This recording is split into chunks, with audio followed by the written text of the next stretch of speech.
কয়েকদিন ধরে শরীরটা এতটাই খারাপ যে আমার বাইরেও কোথাও বেরোনো হচ্ছে না, আর বাড়িতেও কোনো ভিডিও শ্যুট করা হচ্ছে না। কিন্তু আজকে আমি তোমাদের সাথে শেয়ার করব আমার ফেভারিট কিছু খাবার। ব্রেকফাস্টে আমি এখন খাচ্ছি চিয়া সিড পুডিং, যেখানে থাকে কলা, আপেল আর খেজুর। এটা খেতে দুর্দান্ত লাগে এবং আমাকে বেশ হালকাও রাখে। ভীষণই টেস্টি খেতে, একদমই কেউ নাক ছিটকাবে না। আর আজকে লাঞ্চে আছে দুর্দান্ত সব মেনু: ইলিশ মাছের তেল, একটা শাকের তরকারি চিংড়ি মাছ দিয়ে, আজকে শো স্টপার সর্ষে ইলিশ।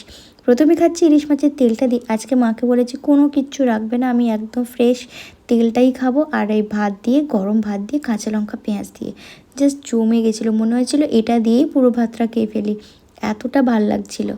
আর তারপরে খেলাম এই শাকের তরকারিটা, যেটা চিংড়ি মাছ দিয়ে মা বানিয়েছিল। মা এইসব চচ্চড়িগুলো খুব ভালো বানায়, যেটা আমি একদমই পারি না। তারপরে চলে এসছে আমাদের একদম হিরো, সর্ষে ইলিশ। যেটা ইলিশ মাছটা ভীষণই ফ্রেশ, টেস্টি ছিল। আর মানে তরকারিটা দেখেই বুঝতে পারছো যে কতটা ভালো হয়েছে। আর এই কাঁচা লঙ্কাগুলো খেতে আমার দুর্দান্ত